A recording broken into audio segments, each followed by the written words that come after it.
Hey, this is Mike. Excited to share with you our live event from South by Southwest EDU, the panel that really brought us all down there. I am joined by Mike Yates from Teach for America's Reinvention Lab. He does a lot of really interesting AI work down there, had some great takes on social media and his perspective as a millennial, which was cool. Got into some Gen Z conversations as well based on feedback from the audience, which is awesome.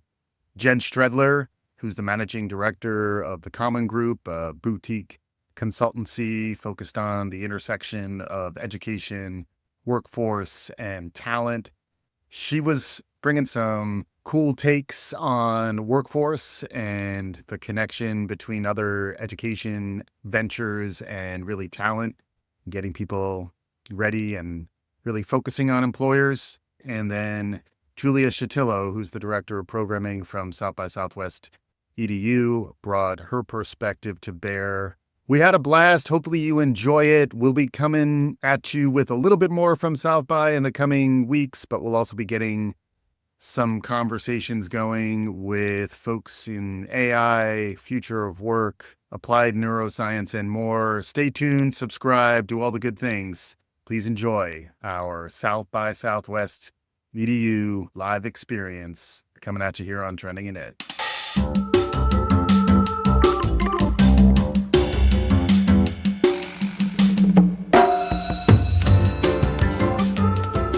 How's everyone doing today? Yeah, I have to do this. Oh, come on, everybody. How's everybody doing today? That's what I'm talking about. I'm Mike Palmer. I'm the host of Trending in Education, which is an education podcast, been around since 2016, started when I was at Kaplan. Almost 700 episodes. I think 672 went out today, so been around the block a couple times. And love coming here, started coming here back in 2019. I've got three amazing panelists here with me. Why don't we start with Mike? Introduce yourself. Yeah, Mike. I'm just a guy. I hated school growing up. It was whack. My mom was a teacher, so that didn't work out well in my house. And I fell into education somehow.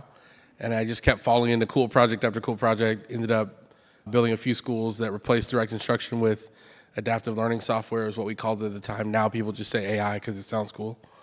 But that's what happened.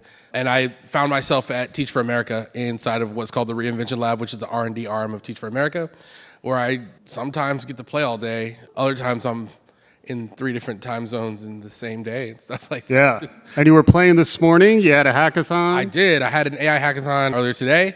Tons of fun. We were throwing paper airplanes around the room and building AI chatbots. So nice. So hopefully we'll bring a little bit of the hackathon energy to the podcast stage here. We can do it. And then we have Jenn Stredler. Jenn, welcome. Thanks. I am Jenn Stredler. We'll see how far we can keep this going. My mom was also a teacher, and my grandfather ran a vocational school. Oh, wow. Many years ago in Philadelphia.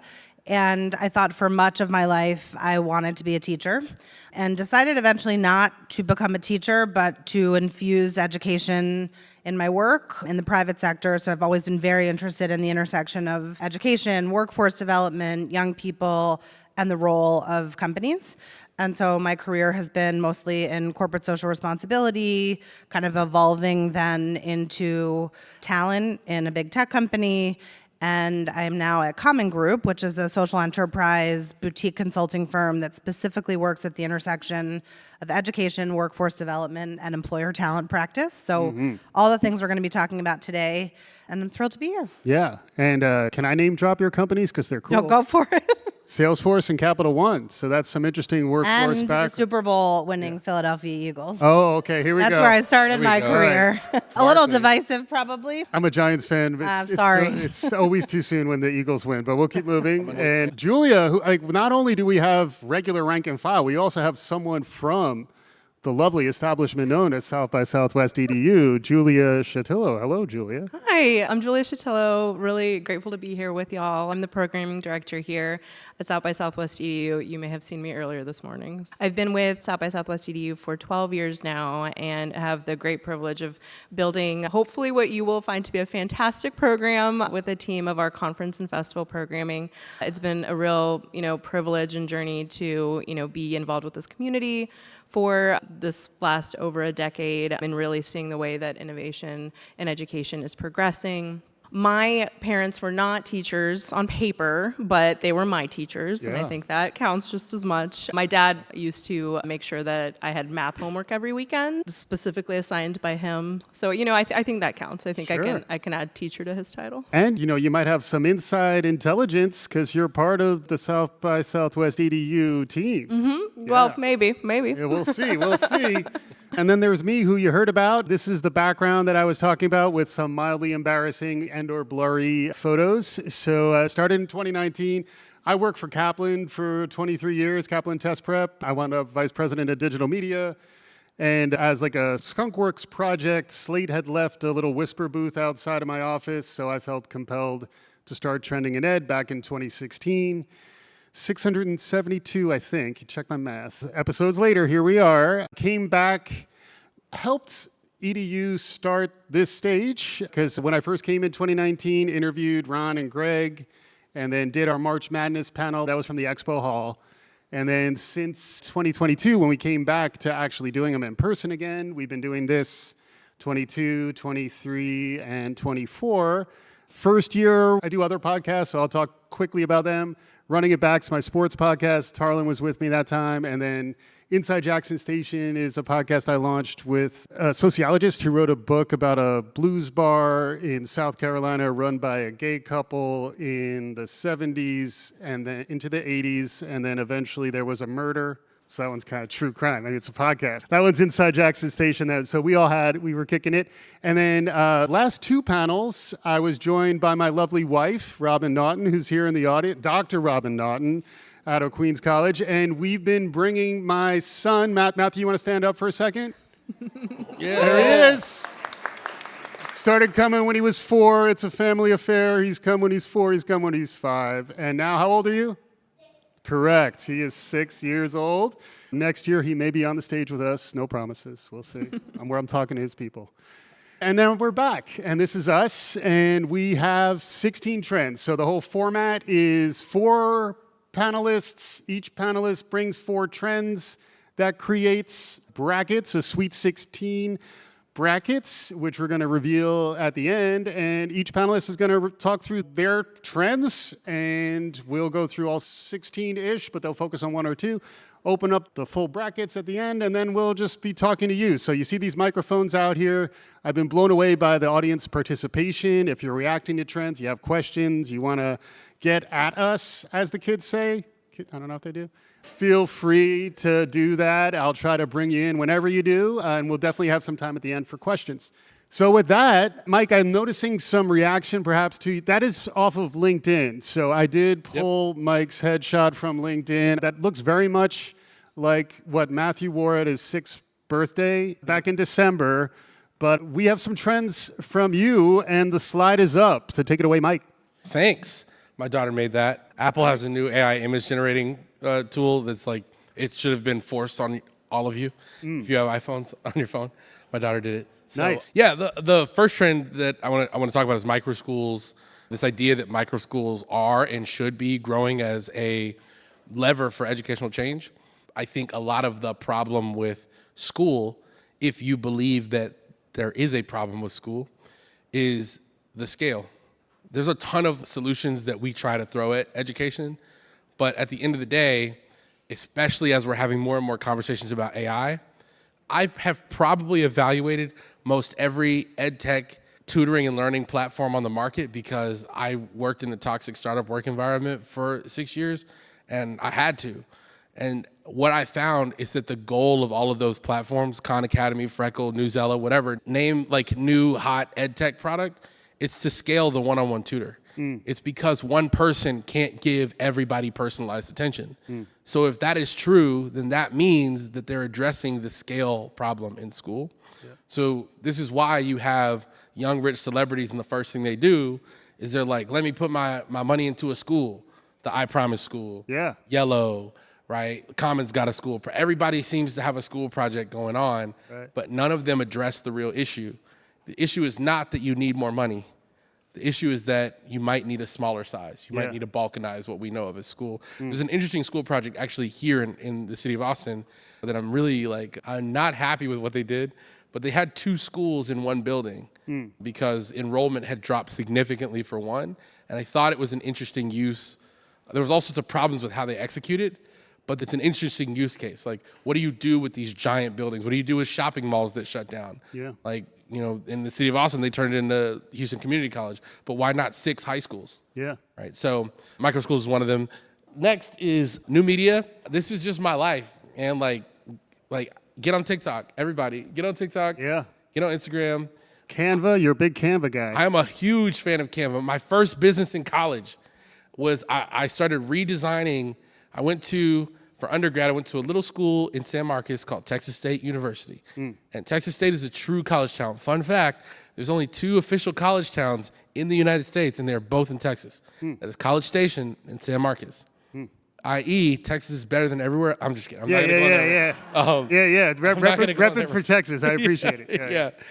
It was Texas Independence Day yesterday, so just so y'all know, in case y'all didn't know. But anyway, I started using Canva to redesign the logos and the whole brand of everybody for free as work to start my portfolio. So I think this idea of new media, podcasting. Thank you. I was waiting. Yes, vlogging, blogging, all of that for the last 15 years has revolutionized the way that humans interact with each other, the way that we connect, the way that we learn, the way that we entertain ourselves, our attention spans. Yeah. A shorter attention span is not necessarily a bad thing. It's how Sal Khan got his start, right? Exactly. Yeah. That's how Sal Khan got his start. Yeah, we got to move quick. You want to hit any of the other ones up there? I think I will say, I see innovation. There's a threat to innovation in our current, field right now. There's a threat to the K-12 system being as resilient as it always has been to new ideas. One of the things I heard earlier this morning was people were like, "Oh, I'm so fired up about this. Can you talk to my head of tech integration and tell them that AI is cool so they can unblock all these apps?" Right. So I think that's just where we are. The field's leading with fear, and I see that there's a threat coming in the future for integrating tech. But like all good threats, there's an upside. That's Confidence and passion. AI can help us connect that. Which 100%, which is the last one. Yeah. And Mike's worth a follow for those of you who don't know him. And I hear his hackathon was pretty amazing. So hopefully we'll bring some of that engagement, some of that energy here. Moving on, then we got Jenn Stredler here, who's coming at this. And this is a convergence track session. So we're bringing stuff from different perspectives. We're bringing K-12. We're bringing workforce. I got a little bit of higher ed and whatnot, but we're going to try to represent for everyone. Just a quick show of hands. How many people here are predominantly K-12? Okay. How about higher ed? All right. How about workforce? All right. That's what I love about this thing. And actually, that's the point of my podcast is frequently, it's the myth of the blind men and the elephant. The one part of the education ecosystem doesn't know what the other part does. Over-siloed, you kind of see that everywhere. I was really delighted to get Jenn here because workforce frequently is a place where breakthroughs happen, breakthrough at the cutting edge is, and it doesn't always permeate back into higher ed or K-12 like Mike was talking about. Jenn, how about your trends? What do you feel like talking about here? Sure. So talking about convergence, I'll start with the first one up here, which I was calling Not Your Grandma's CTE, Career and Technical Education.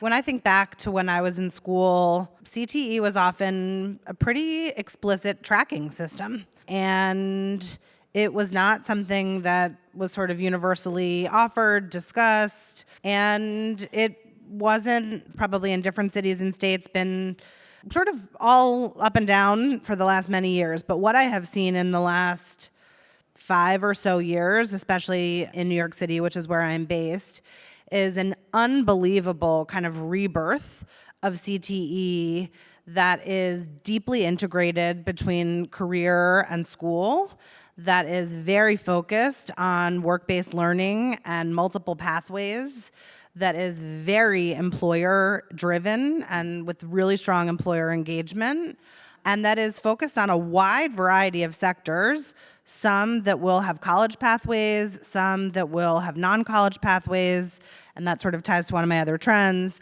But New York has a future, it's called Future Ready, huge initiative that has kind of 5 components: including things like early college credit and financial literacy and work-based learning, dual enrollment, exactly. And it's across 6 different sectors and growing.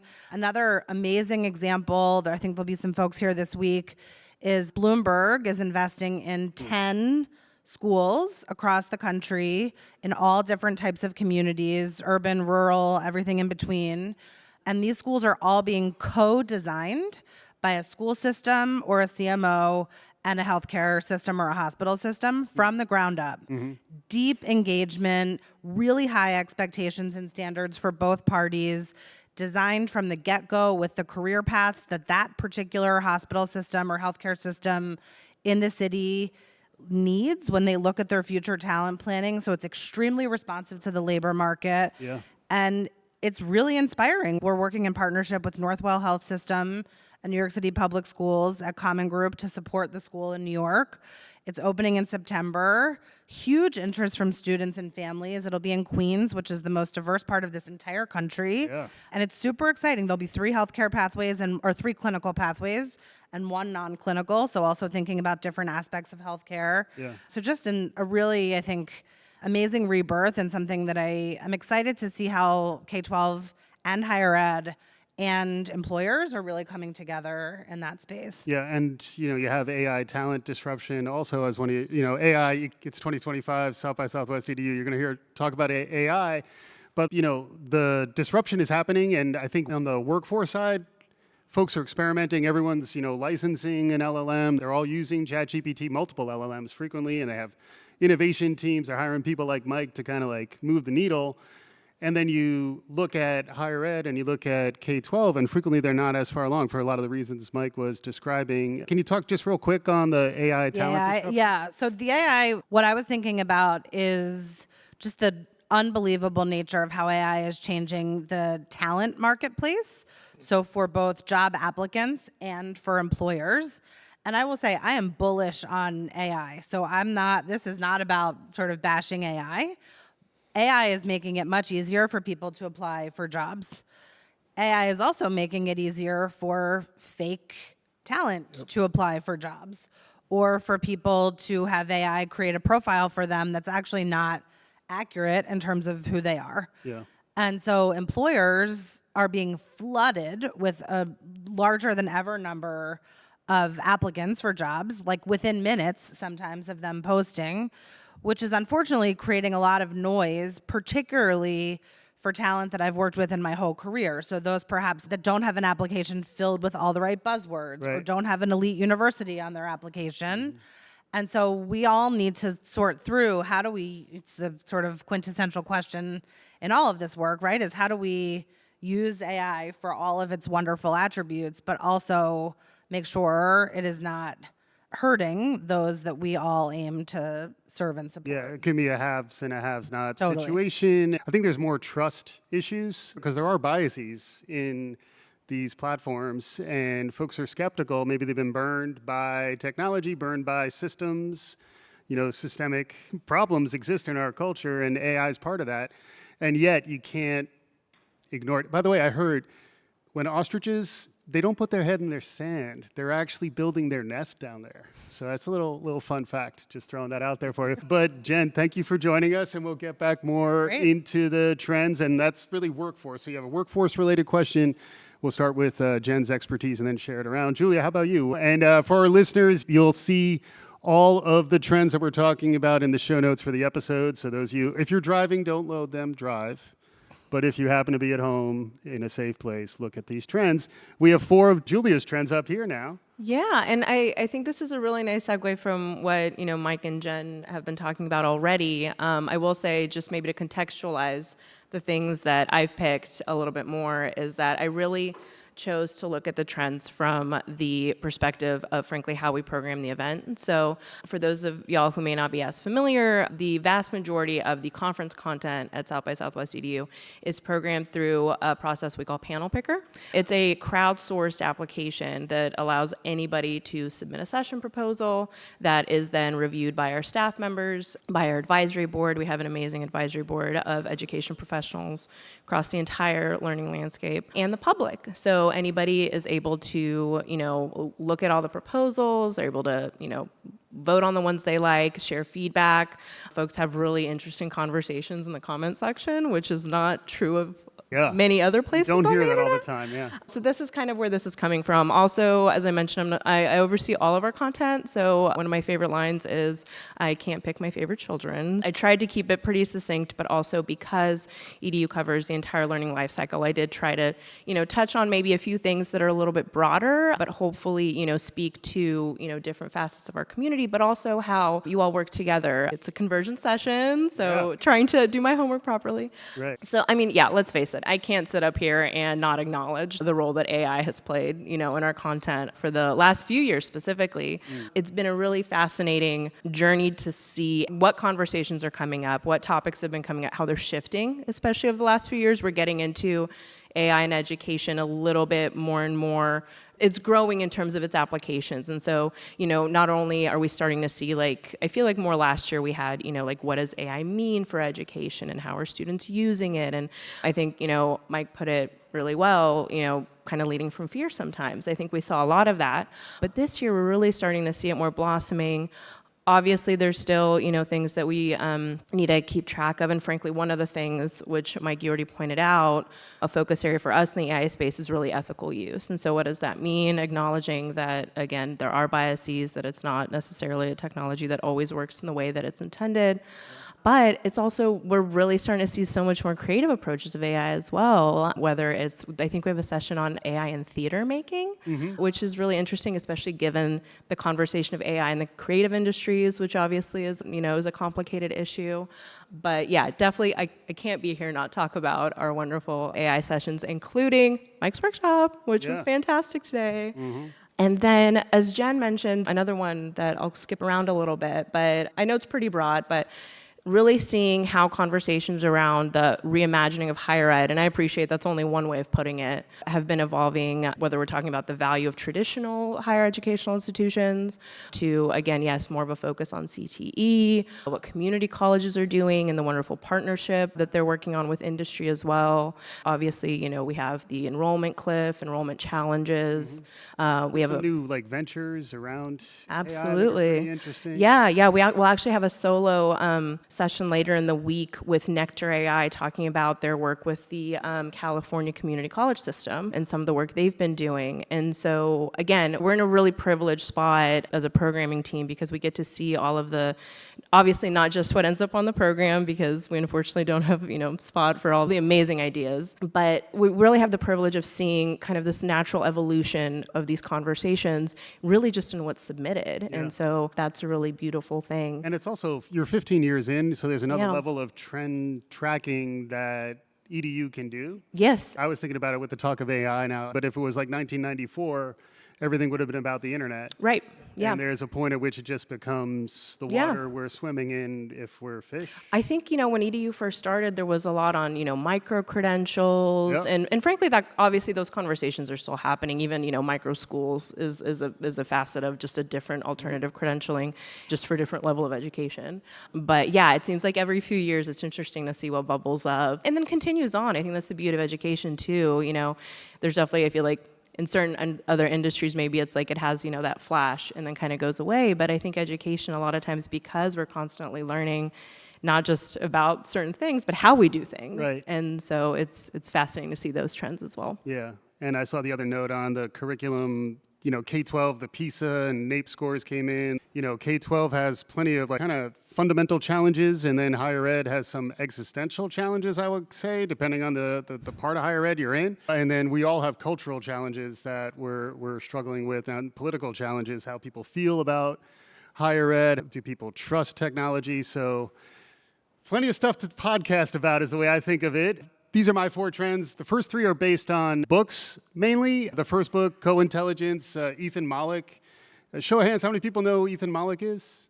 That's great that we have plenty of hands, but I would say if you didn't put your hand up right now, you should probably check out Ethan Mollick's work, his book, Co-Intelligence. I am a speed listener. I like to listen to Audible at 2x. I knocked that thing out in less than 2.5 hours. It's maybe 4 podcasts worth of length. And it's extremely relevant, very practical, and the whole concept is you want to be the human in the loop. Everybody talks about there should be a human in the loop, an abstract, hypothetical human. What Ethan's saying is that human should be you, and there's a lot of reasons why. Both, job security, future prospect, future of work for sure, but also ethics and data privacy. So hopefully, the people in this room, I would hope, are thinking about the ethical considerations, the biases, the problems with this technology. Those are exactly the people who need to be using it, not the ones who are running away from it, because there's risk. There's a lot of risk there. So I definitely would recommend Beyond Screens. Jonathan Haidt, show of hands, anybody? Anxious Generation. It's another real, I like to say, zeitgeisty on the show. It's a very zeitgeisty book. I'd also throw in on that one, Chris Hayes wrote a book called Siren's Call, which is about how basically we're in the attention age and it's really messing with everything. So you kind of need to reorganize yourself, reorient yourself. And then the hope as a parent of a 6-year-old who's probably playing a game on his mom's phone right now, we want to get beyond screens. We understand the impact of this technology pre-AI, and now AI is coming on top of that. Jonathan Haidt's book's about how we kind of lost a generation, Gen Z. We didn't do them right because there weren't enough guardrails around social media and phones. Now we're starting to build that stuff back in, but it's tricky, it's challenging, and my hope, my aspiration, it's part of why I love podcasting so much, is you're not really looking at a screen. You could be doing the dishes, you can be driving your car, I like to take walks in Prospect Park, I'm from Brooklyn. I will warn you though, a little fun story about me. I was trying to do an episode about Unguarded, Scottie Pippen's memoir in response to The Last Dance. I only had a couple hours to do it, so I was listening at 3x, and I was walking really fast, and I wound up falling over. So I would say, you should ear read, I call these learn holes. Use them, but use them cautiously. Don't push the envelope there. Safety first. Relational Intelligence, Isabel Howe just released a book called Love to Learn, which is about early childhood development. I'll ask for a show of hands. Anybody know that one? Yeah, it just came out. I did interview her for the podcast. It's really interesting because it talks about how what we learn in our first 5 years is mostly just how to relate to our parents and how to relate to other humans. She's interesting because she has a deep neuroscience background, learning and development background. That's why it's love to learn. That love, that loving relationship, that give and take, it's called serve and return. The child puts something out there, and then if a parent or a caregiver is paying attention, that return helps actually build their synaptic connections that help sort of form the foundation of their lives. It's pretty profound if you think about the implications that brings to the future of education, especially with AI coming online such that it is. AI is going to get a lot better at a lot of the cognitive stuff. Is it going to get better at relating to your child? Is it going to get better at shared experiences, shared humanity? Is it going to get better at mentoring? I recently, little moment of pride, I interviewed Howard Gardner. If folks know, raise a hand, Howard Gardner. All right, a little more Howard Gardner reps, I like it. Amazing, his collected writings are out on education and on mind. You should check them out, they're awesome. But Howard, he surprised me how vehemently he was against influencers and for mentors. And he was saying, basically the problem is the energy that's being applied to becoming an influencer could be applied to becoming a mentor. And if we could figure out how to affect that shift, to me that's relational intelligence, and that's sort of reorienting what our schools are about. Also, 0 through 5, the focus on social emotional, everything I learned in kindergarten, all that stuff was awesome. But already first grade, it's it shifts. And how do we prevent that shift, and how do we actually think about learning how to relate to other humans is actually going to make you more employable, it's going to make your life better, and it's also going to fill your heart. So Isabel's book's amazing. She's also the executive director of Stanford's Learning Accelerator. She's not just an academic, she's got really interesting stuff going on. And the last one here is model flexibility. I've also heard it called adaptive intelligence, or AQ. And this is a shout out to my wife, Robin, who last year's winner of the March Madness Challenge was mental models, which I was really surprised won. No offense. And this is sort of like a next move on that, where it's not just mental models, it's being able to flexibly move from one to another. The example I can't ignore, the 600-pound gorilla in the room, is DEI. DEI is a mental model. It's a construct, and we're all used to talking about, we're used to understanding it, but for many reasons, a lot of them political and funding related and otherwise, we're going to need to shift and think about other language to still achieve our outcomes.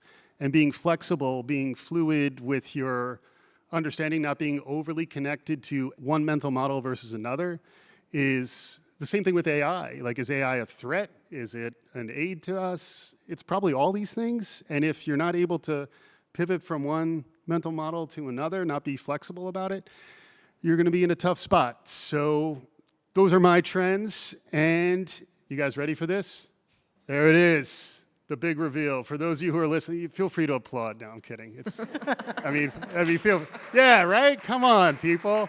Interestingly, the seating, I used Gemini to help me with the seating, and I no longer trust Gemini to help me with stuff because I think anything that had AI in it, it liked seating-wise. But ultimately, what we wind up doing is we open it up to voting. Check me out on LinkedIn and also Trending and Ed on LinkedIn.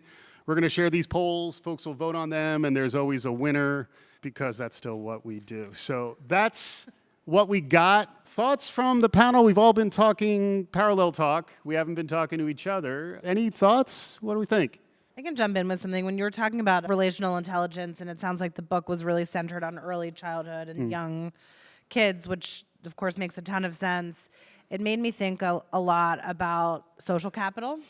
And Gotta say Raj Shetty. of course, and that I think social capital is one of the many things, but that AI is not going to be a substitute for. One of the other pieces of social capital, and when I think about trends that I've seen and that I think is exciting in the workforce space especially, is that I think historically a lot of the focus on social capital has been connecting job seekers with those who are already established in a career. And I think that's really important. It goes to mentorship, it goes to exposure. But I think what's very powerful in some of the workforce training programs that I see now is a very explicit structuring and intentionality of creating social capital within a cohort of learners so that they can be their own peers, social capital, referrers for jobs, connectors for informational interviews down the line, in addition to those who've come before them and who are perhaps more established in their career, but kind of doing away with this idea that folks don't already have social capital. Yeah. We have it in our communities, we have it in our classrooms, and folks who are aspiring to go into a certain career need role models, but they also have a community within each other. Right. And I think that is really exciting to see. Yeah, it reminds me, I was producing a podcast called Ed Heads for Saga Education, AJ Gutierrez. It's great if you can check that one out. But we were out at University of Colorado. Sidney DeMello's on an NSF grant out there, and he's doing really interesting work on how might AI help us with education in the year 2040, which is kind of like, wow. Kind of blows your mind when but it's 15 years, it goes by fast. But what blew me away is a lot of the work that they're doing out there is more about how the AIs will help us interact with each other better. And a lot of their foundations are based on, I would call it like radical co-design, where they really are empowering students to say what they want the AIs to do. And what they wanted the AI, these kids, I think high school kids, what they wanted the AIs to do was make them better at connecting with their peers. And if you think about it, that also sets them up for the future of work, where sure, you got to be able to work with mentors and folks who are further along than you. But what Sydney said was, we talk about in the PISA scores about collaboration. Everybody says you need to, 21st century skills is collaboration. You never really taught how to do it. And there's not a lot of tools to kind of support it. So what you were talking about really did trigger something in me. Mike, I'd love to hear a little bit of you. What do you think about maybe boundary cases of how AI can be used and ways in which maybe it can connect to kind of human to human stuff? Yeah, I think the most important thing I think is that AI demands, like it forces human engagement to be more important. Like similar to your point about social engagement, and earlier you were talking about like hiring. So this has been the case for the last 10 years. Like it's who you know mantra is like never been more important. Like I resolved 10 years ago that like if you ask me to apply, like fill out an application for a job, I won't. Like I just won't. I got on LinkedIn for that reason. Right. Because I want to build relationships with people, and when they need somebody who has my skill set, they call me. Right. Because the expression is, it's not who you know, it's who knows you. Yeah, exactly. And so this is the people that work with me hear this very often. You are harming yourself if you choose to turn, like every single day you choose to turn your nose up at social media, you are harming yourself because you're refusing to share your ideas in an open marketplace where somebody can find you in a world where AI is destroying the job application process. So every day that you say, I'm not going to post on LinkedIn and TikTok is for children, even though the age skews on TikTok skew heavier towards millennials than any other age group, you have chosen to become irrelevant in a job market that is only about who knows you. Because that's what's coming in the future. Yeah. So I think like the idea of social capital and what it means in 2040 or even 2075 becomes really interesting. Yeah. And so the idea of, like you mentioned earlier, like the idea of influencers versus mentors. Yeah. Well, I actually think that they can be the same thing. Like if you choose. Can we do a portmanteau? Would it be influencers? Kind of, yeah. I mean, this is what the lane that Gary Vaynerchuk and the Tony Robbins of the world and the Grant Cardones, you may not like their delivery, but that's what they've created. Yeah. Gary will be on live for 14 hours answering phone calls, and 90% of those phone calls are kids from the age of 16 to 21. Right. I think, and I'm going to convoke Howard Gardner because I did interview him. Yep. Because I think what he would say is that the time you spend learning how to game the influencer game, you could actually be doing the real work of mentoring someone. And granted, he's 81 and he's done a lot of work on the mentoring side, so he's kind of pot committed to that side. But I don't know. I mean, I think it's an interesting time now. And I've also been tracking, I almost put it up as a trend. I kind of almost wish I did because I feel like sometimes we all agree too much. AI skepticism is a movement that's out there that's pretty interesting. Gary Marcus is worth checking out. Benjamin Riley is great. Actually, I kind of like him a little more than Gary. No offense, Gary. Brian Merchant wrote a book called Blood in the Machines, which is kind of a history of the Luddites. And, what happened when, like, working a loom was going away, and that sort of created a cultural movement. There was social upheaval. That's kind of where we are today, So I do think there are some interesting tensions on the AI front. It's kind of, I think both andism or something was one of our trends. Recent didn't do very well, but previous year. But it's like you almost need to be able to both understand the upside of the AI while also being critical of it. Can I give Please you a respond. really? All right, I'm gonna keep it a whole stack with you. Please. So I had the unique opportunity to work with one of Silicon Valley's most infamous, like tech unicorn founders, and we ended up installing a school inside of SpaceX. And I don't know Elon Musk. I've never we don't hang out or anything. Yet. Growth mindset, Mike. Yet. Yeah, me and Elon don't hang out yet. But I have seen him in a room several times, and I've seen people speak to him, and it looked like he's not listening, or his response it seems odd. And I realized one day, this is a man who only lives in the future. Every word you say to him, and the guy that I worked with, every word you say to them, they're thinking about the next 50 years. Yeah. And they're already there. So there are some less than savory things about their personalities. And I tell people this all the time. Having spent time around these people, we love to tell ourselves this narrative that they're just like the rest of us. Mark Zuckerberg puts his pants on one leg at a time. Yes, they're a human being, but Mark Zuckerberg is not like us. Right. Mark Zuckerberg is willing to do things for what he believes is the greater good in 2075 that we are not. Right. So I say that to say AI skepticism is fine and well, but you should know that the train is not stopping. Sure. And just because you don't like it, it's not going to stop Microsoft from creating another quantum chip. Right. They're not thinking about our objections as loud as they may be, and they are louder today than they have ever been because of the advent of social media. So, although, I mean, we got a question, so we need to hear this question, but also, OpenAI's valuation may fall prey to some skepticism too. So Yeah. there's some other factors out there in the world. But please, we have a question from our audience. Please introduce yourself, and we'd love to hear your question. Hi, my name is Ivy Sullivan. I work at New America, a think tank based in DC. I'm a big fan of the pod. Thanks for being here at South by Southwest EDU. So I work at the Partnership to Advance Youth Apprenticeship.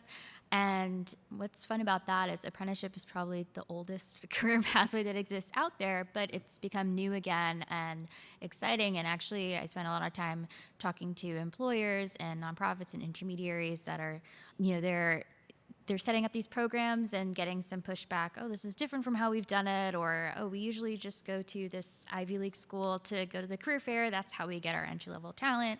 Why should we do something new? And we have to pay these young people to work. And that change, trying to describe how the situation's changing and helping them understand that change for how they should recruit young talent. And I think like change and understanding change is a big part of a lot of your concepts here in the bracket. And since I'm based in DC, it's very front of mind for me seeing so much. There's people that are very resistant to change and people that are trying to push it forward.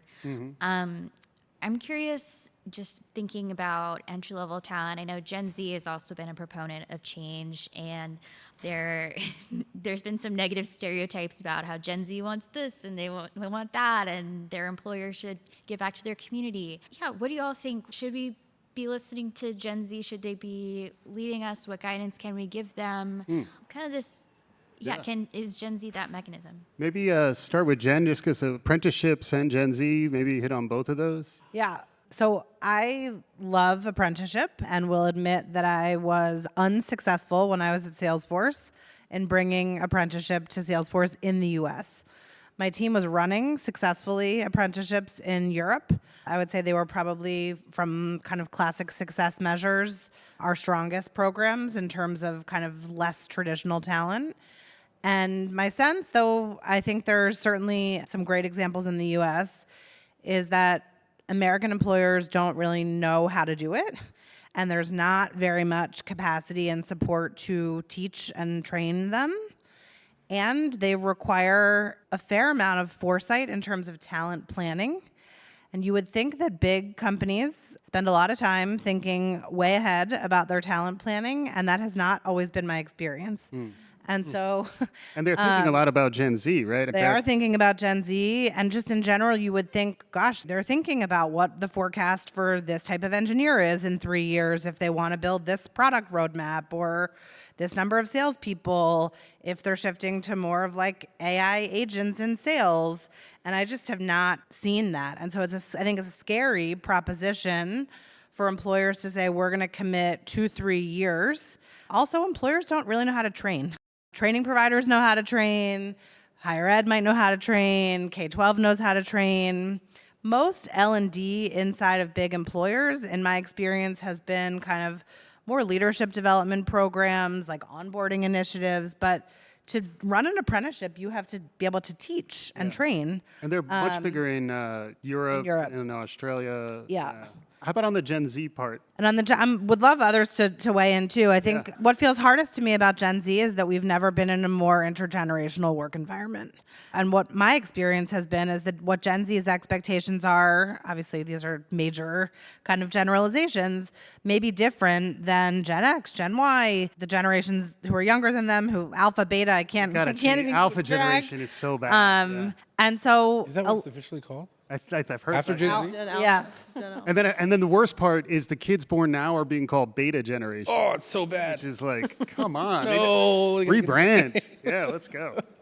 Yes. And so I think what's hard is everyone has different types of expectations for what they want in an employer, their sort of mobility and movement, and we have to figure out the Venn diagram, at least for a while, of different folks who are working together.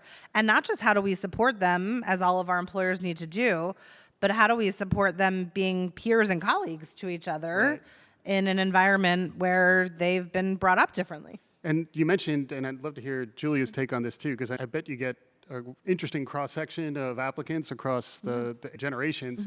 But you mentioned intergenerational diversity, and diversity is something that D and DEI is diversity. It's becoming a boogeyman, but at the same time, a lot of the research is diverse groups make better decisions. Diverse groups are more innovative. Diverse groups are, quantitatively and qualitatively better than ones that aren't. And that would be my thinking on Gen Z is like, they both need to understand that. Don't just hang out with your crew. You need to find folks from different generations up and down. But then I think more across at the leadership side, the older generations need to embrace the fact that diversity is a strength. And I think one of our dirtier secrets, is that we tend to segregate as work cultures and as cultures in general, we tend to segregate around age. Yeah, so that's my thoughts on Gen Z, but I'd love to hear from you, Drew. Yeah, I think it's fascinating. It's definitely in the last few years. I mean, we've always been obviously huge proponents of student voice and youth leadership on the program in general, and how that looks like is different. But yeah, especially in the last few years, is specifically in the workforce conversation, it has been really interesting because you get those like topics like what you need to know about Gen Z and all that, and I'm like, is one of your speakers part of Gen Z? Because that probably would be helpful. But I think ultimately what it boils down to is, everybody needs to have a seat at the table. Frankly, to your point, Mike, no matter what you're talking about, right?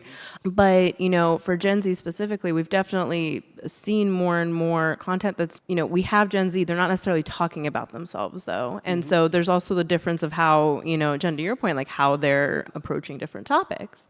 And I think something that we definitely, can't ignore as well is, a lot of Gen Z either made really big life transitions into the workforce, into higher education or whatever, during a time period where they were, alone in their room on a computer. So even, going back to maybe some of your trends just in general, like relational thinking and things like that, we can't ignore, and I don't think I'm saying anything that everybody in this room doesn't know, but, it's not just about making sure that we're talking to one another and trying to understand one another, whether it's, age or expertise or whatever you want to talk about it. But yeah, there needs to be this understanding of it's not just about how you're brought up. It's, did you enter the workforce when all of your colleagues were, on a laptop screen? What does that mean? Were you, and I don't mean to, simplify it, but like, do you know how to answer a, inbound phone call? Even just like some of those simple things.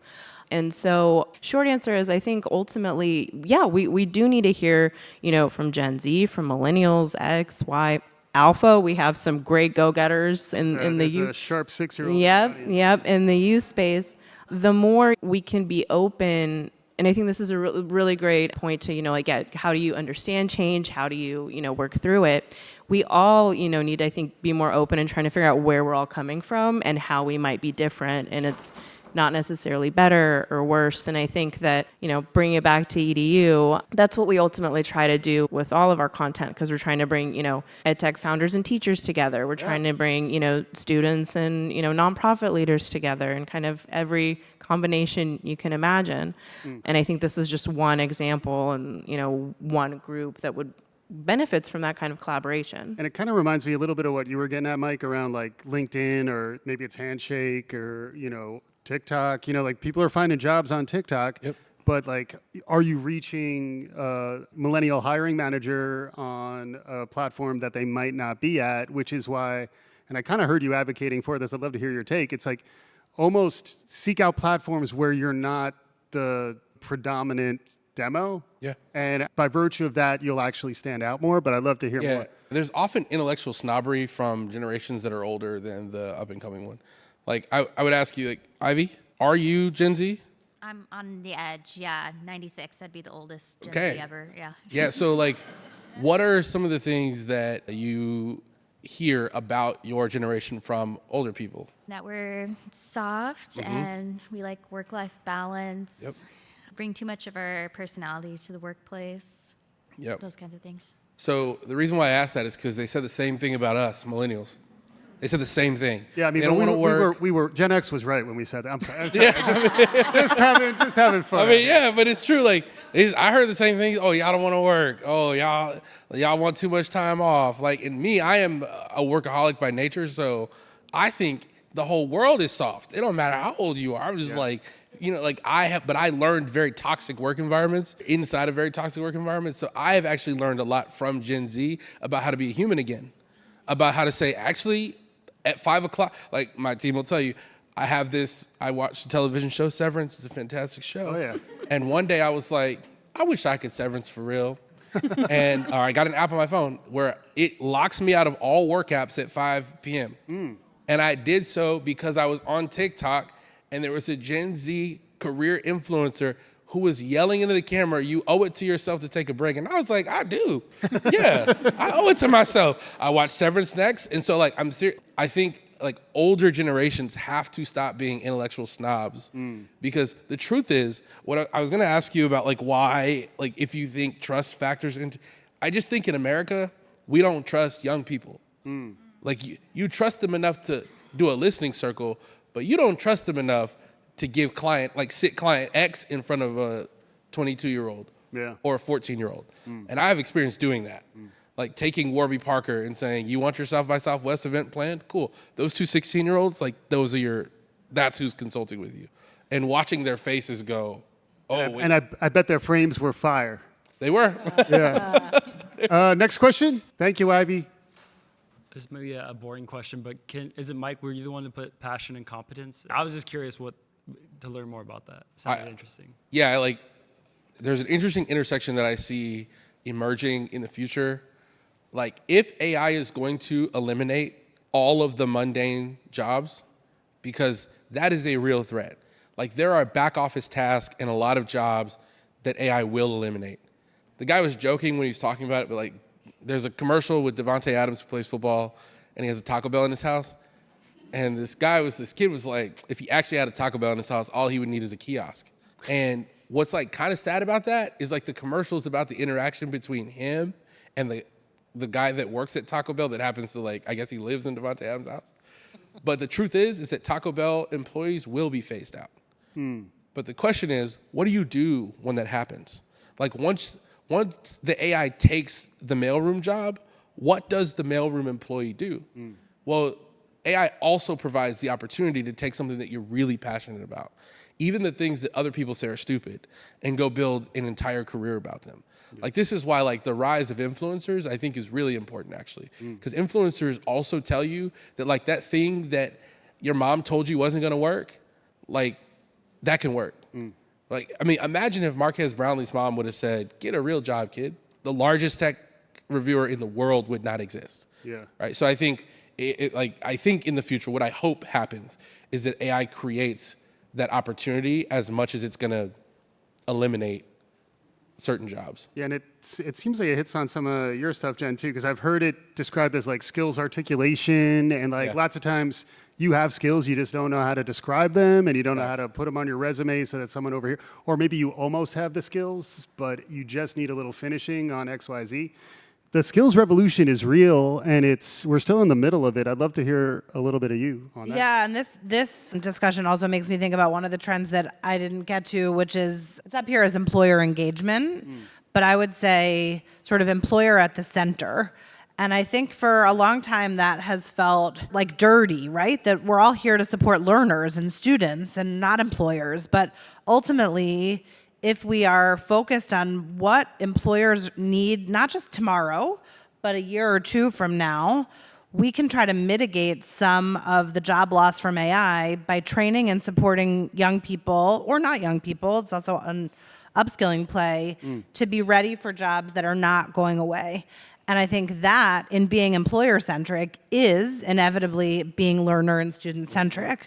It is sort of future-proofing the model and making sure that we are collectively training students for jobs that will be there.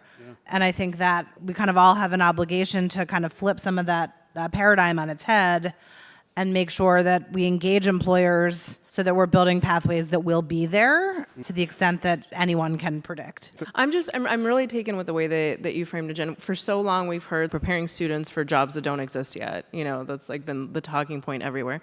And yeah, you know, I think it's so important to think about, well, what is still going to be here? Not just what doesn't exist yet, but how it's going to be different, how it's changing. What are we going to see next year that it was like, oh, maybe like a blip on the radar, but then will be like the next new thing? I also think there's something to really dig in, like Because I think what I was hearing you saying is like by focusing on the employer, like the needs of the employer, you're also able to better predict what job. Totally. Like, it's no longer a black box. Yeah. I felt like that is a huge portion of the solution.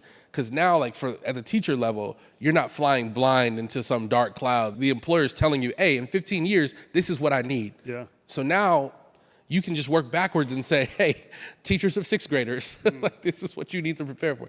That's brilliant right there. Sounds like time travel. I like that. Yeah, it does. Yeah. Hi there. Hi, I'm Brooke McKean with Reach Pathways, and this last question was a great segue to mine, was thinking forward, preparing young people for the future. What are your predictions for 10 years from now, 30 years from now? What are the trends we're going to be seeing in this space? I mean, I'll go back to what I was talking about. I'm an AI skeptic, but long term, I believe we're going to get some meaningful return from it. I just think we're going to go through some social upheaval in the short term that's going to be kind of rough for folks. Folks are going to lose jobs. They're not going to know how to be reskilled. I'm concerned that we're not going to be able to retrain people fast enough. They're going to have their own resistance, and then the programs are not going to be there to get them there. I think if you look far enough ahead, maybe I'm optimistic with a 6-year-old, if you start looking at like 2040 or whatever, I think we do as a society. I'm still ultimately optimistic. Like the arc of history bends towards progress. I'm not giving up on that. And I think if we give up on our optimism, we're dead in the water. So I feel like we have to keep hope alive. Shout out to Jesse Jackson for the younger folks out there. I think we are going to understand the importance of human connection. And I think the tools will get subtler to start to facilitate that, because there is a loneliness epidemic. There's a mental health crisis. There's an environmental crisis. If we're not able to leverage the cutting edge technology, things get real dark real fast. So I'm hopeful for AI to get there, but I just think we need to be active participants to keep it pointed towards the light, because I think there's a lot of real risks if it doesn't go there. Thoughts? I think, quite frankly, in the next 10 years, boutique business booms, meaning like the artisans who make things with their hands, because there will be a premium on, like COVID has taught us something, is that people want to be with other people. There were cool virtual platforms, we know, promises of some that never came about, some that existed. I remember hosting an event for education innovators in New York City in this platform called GatherTown, and people came in, they were like, yo, we're like so thankful that you have this event, but I gotta go in 5 minutes because like the world is open again, and there's a real thing down the street. That's what they were saying, a real thing, and there's people in there. Like, I don't want people to be fooled. Like the vision for the future, the promise of this tech is that like the technology becomes synonymous with life. It becomes overlaid. It's invisible, right? It's like everywhere and nowhere at the same time. So that means that like humans will become fatigued with the amount of technology that they have to interact with. What do you see in every dystopian movie? Like the main characters drudging themselves through, like think about Blade Runner and how miserable he is with the holograms, right? Like that world may happen, like to your point about like the social upheaval, like that world, like some form of it may exist for us, but I think what's beautiful about it is like the real arts who can sell themselves as a human podcast, a human news broadcast. Like 3 months ago, 60 Minutes signed off, they're like, for the first time ever, we're disclosing that this broadcast was completely made by human beings. Like imagine 10 years from now, 30 years from now, the premium that you pay for hand-sewn pants. Yeah. Right? Like that is a world that I think is like ugly and beautiful in the same way. But like it'll make us appreciate what's beautiful about the world already, appreciate great chefs, great painters, all of that. It makes me think of Kevin Roos's book, Future Proof. If you want to check that one out, it's a good one. He talks about handprints, where it's like things that are built that actually clearly were touched by a human. What I've been struck by too is just how much like knee-jerk like backlashes seem to be happening. And it's hard to forecast the future when it seems like we're going like too far one way, too far the other way. But, you know, I think the technology is ultimately driven by the consumers. And I think if the right people start consuming the technology, hopefully it gets us to the right place. We're at time. Well, folks, it was amazing. Thank you to my panelists, Julia, Jenn, and Mike. Thanks to our audience. Thanks to the wonderful team at South by Southwest EDU who helps us. I'm Mike Palmer. Thanks, everyone. And with that, we'll wrap up this episode of Trending in Ed. Hopefully you got a feel for what it was like to be down there in Austin for this session. Amazing panelists. We got to some pretty cool places, and hopefully We'll find more chances to engage with questions and folks who have different ideas. See what happens when we start bouncing off each other. If you like what you heard, subscribe. If you want to keep up on what's going on around March Madness, follow me on LinkedIn or follow Trending in Ed on LinkedIn. That's probably the best place to find us. You can also follow us on YouTube at Palmer Media Pods. That's at Palmer Media Pods on YouTube to check out everything that Palmer Media is shipping these days. It's a wild and wacky world when it comes to the future of learning, and we here at Trending in Education really love being part of the conversation. With that, we'll take our leave. We'll be mixing in some more conversations from Austin with some other fresh content that I've been recording since I got back. Subscribe, tell your friends, do all the good things. This is Trending in Education. Thank you for listening.